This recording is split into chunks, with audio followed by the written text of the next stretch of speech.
नमस्कार। कभी सोचा है राजपुत्र या नीलकंठ ये शब्द आखिर बनते कैसे हैं? देखिए, ये सिर्फ शब्द नहीं है, ये तो शब्दों को जोड़ने की एक कला है जिसे हम कहते हैं समास। और आज हम इसी के रहस्यों को खोलने वाले हैं। सवाल बड़ा सीधा सा है कि दो शब्द मिलकर एक कैसे हो जाते हैं। और यकीन मानिए, ये सिर्फ ग्रामर का कोई नियम नहीं है। ये तो भाषा के बढ़ने का, उसके विकास का एक मूल मंत्र है। मतलब जहां पुराने शब्दों से ही बिल्कुल नए आइडियाज पैदा होते हैं। तो आज हम क्या क्या देखने वाले हैं? सबसे पहले समझेंगे कि समास होता क्या है। फिर दो सबसे आसान जोड़ों को देखेंगे, द्वंद्व और दिगु। उसके बाद जानेंगे कि मेन वर्ड की इंपॉर्टेंस क्या है।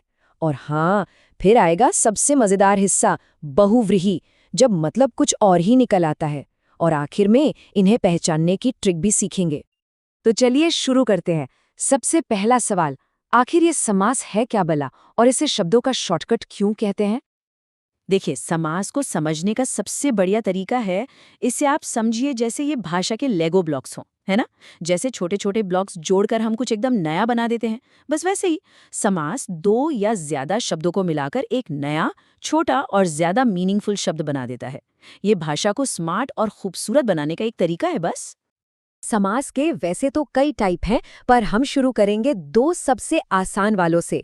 इनके नाम हैं द्वंद्व और द्विगु। और इन्हें पहचानना इतना आसान है, आप कहेंगे ये तो बच्चों का खेल है। तो पहला है द्वंद्व समास। इसका बस एक ही रूल है, बराबरी। जब दो शब्द जुड़ते हैं और दोनों का वजन, मतलब दोनों की इंपॉर्टेंस एक बराबर हो, कोई किसी से बड़ा नहीं, कोई छोटा नहीं, तो बस समझ जाइए कि वो द्वंद्व समास है। इसको पहचानने की सबसे बड़ी ट्रिक है बराबरी का रिश्ता। आप बस ये सोचिए कि दो शब्द हैं जो और से जुड़े हैं और दोनों बराबर के पार्टनर हैं। कोई किसी पर हावी नहीं हो रहा, बिल्कुल जैसे तराजू के दो पड़ले होते हैं ना, एकदम बराबर। अब इसके उदाहरण देखिए, बात एकदम साफ हो जाएगी। जैसे राम लक्ष्मण, इसका मतलब क्या है? राम और लक्ष्मण। माता पिता, मतलब माता और पिता। ये बस माता और पिता कहने का एक छोटा और प्यारा तरीका है। यहाँ राम और लक्ष्मण, माता और पिता दोनों बराबर हैं। अच्छा, अब आते हैं दूसरे आसान वाले समास पर, द्विगु समास। और ये तो और भी आसान है। क्यों? क्योंकि इसको पहचानने के लिए एक बहुत बड़ा क्लू है, संख्या। जी हाँ, नंबर्स। इसका तो बस एक सीधा साधा नियम है, उसे याद रख लीजिए। अगर किसी भी समासिक शब्द का पहला हिस्सा, पहला पार्ट कोई नंबर है, जैसे 2, 3, 4, तो भाई ये लगभग पक्का है कि ये द्विगु समास ही है। हाँ, पर यहाँ एक छोटी सी बात ध्यान रखने वाली है। जैसे ये शब्द है त्रिलोकी, तो इसका मतलब सिर्फ नंबर 3 नहीं है। इसका मतलब है 3 लोकों का समूह, एक ग्रुप।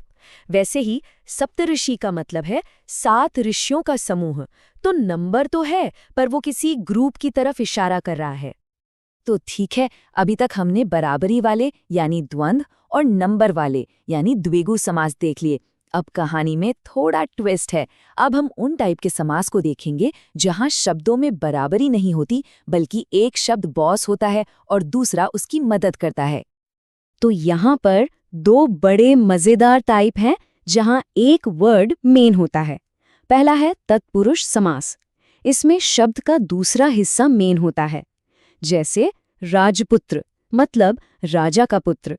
यहाँ बात राजा की नहीं, बात पुत्र की हो रही है। पुत्र मेन है। अब दूसरा देखिए, अव्ययी भाव समास। इसमें कहानी बिल्कुल उल्टी है। यहाँ पहला हिस्सा मेन होता है। जैसे प्रतिदिन, यहाँ दिन का मतलब प्रति शब्द से तय हो रहा है, जिसका मतलब है हर दिन। चलिए, अब तैयार हो जाइए सबसे ज्यादा दिलचस्प समास के लिए, वो जहां शब्द अपने अंदर एक सीक्रेट आइडेंटिटी छुपाए रखते हैं। इसका नाम है बहुव्रीहि समास, और इसकी तो परिभाषा ही एक पहेली है। मतलब जो शब्द बना है उसका मीनिंग न तो पहले हिस्से में छुपा है, न दूसरे में, बल्कि इन दोनों से बिल्कुल अलग किसी तीसरे ही व्यक्ति ये चीज की तरफ इशारा कर रहा होता है। चलिए, इसको एक पहेली की तरह ही सुलझाते हैं। शब्द है हमारे पास नीलकंठ। अगर इसका सीधा सीधा मतलब निकालें तो क्या होगा? नीला कंठ, या जिसका गला नीला हो। सिंपल। पर क्या कहानी बस यहीं खत्म हो जाती है? बिल्कुल नहीं, इसका असली मतलब है भगवान शिव। तो यहाँ नीलाकंठ तो बस एक क्लू है, एक पहचान है जो किसी तीसरे की तरफ, भगवान शिव की तरफ इशारा कर रही है। यही तो जादू है बहुव्रीहि समास का, जहाँ शब्द अपने मतलब से भी बड़े हो जाते हैं। और ये कमाल सिर्फ एक शब्द तक नहीं है। और उदाहरण देखिए, चतुरानन मतलब 4 मुख वाला, पर ये किसके लिए कहा जाता है? ब्रह्मा जी के लिए। या फिर पंचमुखी यानी 5 मुख वाली, ये पहचान है देवी दुर्गा की। तो आप देख रहे हैं, लिटरल मीनिंग बस एक डिस्क्रिप्शन है, असली मतलब तो कुछ और ही है।